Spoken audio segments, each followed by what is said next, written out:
You guys, welcome to my 4-part course all about building your audience without spending a dime.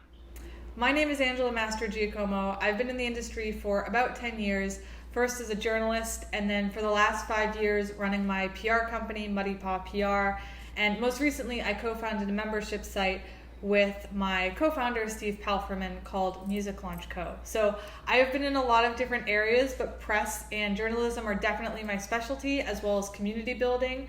And so that's what I'm hoping to bring to you today. What we're going to be talking about throughout this 4-part series is how to build that audience through creating opportunities, mainly through press, but also through building your relationships and utilizing your social media. So I've been a publicist for 5 years and I've been in my industry for 10. And by far the best way I've found to spread my message, get in front of new people, and create those opportunities that lead to really career-changing results is through press and publicity and just getting your name out there through everything from guest blogs to interviews, guest streaming on other people's Instagrams, everything like that. And that is what we're going to talk about today. And you can do all of that on your own with the right skills and techniques, and that's what I'm going to teach you. So without further ado, let's dive right into it with these videos because there is not a moment to waste.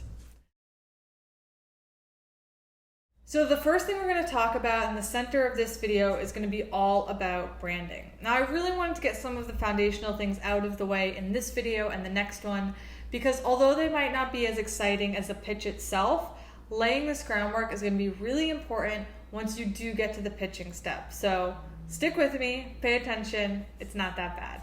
A couple quick things to keep in mind with branding. The first is that your brand is who you are. So think of your favorite band or celebrity or product, and whatever comes to mind instantly, odds are that's part of their brand, right? It's usually like who they are, their core value, the vibe they put into the world, the feeling they evoke, that's the brand. And so you really want to spend some time thinking about what is that in you? Like what is it you want your fans to think about? And there's a couple ways to do this. So here come the action tips. The first thing I'd like you to do is watch Simon Sinek's TED Talk. It's called Start With Why. He also has a book of the same name, and it is incredibly inspiring. I think the talk is 20 minutes, and I watch it at least once a month because it is just so incredible. It will completely change the way you think about branding, and it will start to get you on the path to identifying what your brand is. Second thing is I'm going to link to an article, and it's an article on Soundfly called Don't Be Boring, A Musician's Guide to Branding. And even if you're not a musician, this is still going to be a super helpful article. It's really not band or music specific, but the steps in it are incredible. Take some time, spend a couple hours on this article, and you're going to walk away with a really clear idea of your target audience, your brand.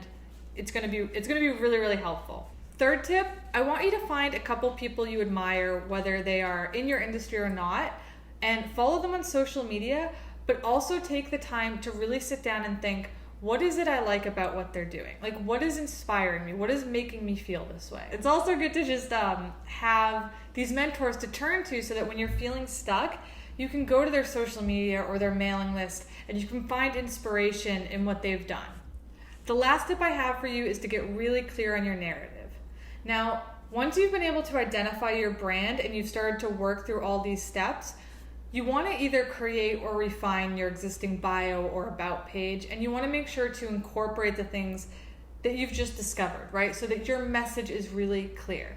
It's not interesting to read an about page or a bio that's just, so-and-so was born on a farm, and then they moved to New York, and then they started their career at the end.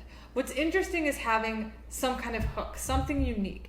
Anything that's going to grab people, like that's what you want to put in there. But you have to dig deep and find whatever it is that makes you unique. And I promise you, if you're thinking there's nothing, ask your friends. Say like, what is it you like about me? Or when you first met me, like when we were getting to know each other, what stuck out to you about me? You'll start to see the same themes or stories come up over and over, and this will help you craft your bio. So I don't want to overwhelm you, so I'm going to leave it there, but I would love to hear from you guys. So if you can leave a comment just telling me what your brand is, I would love to hear it. And until then, I will see you in the next video.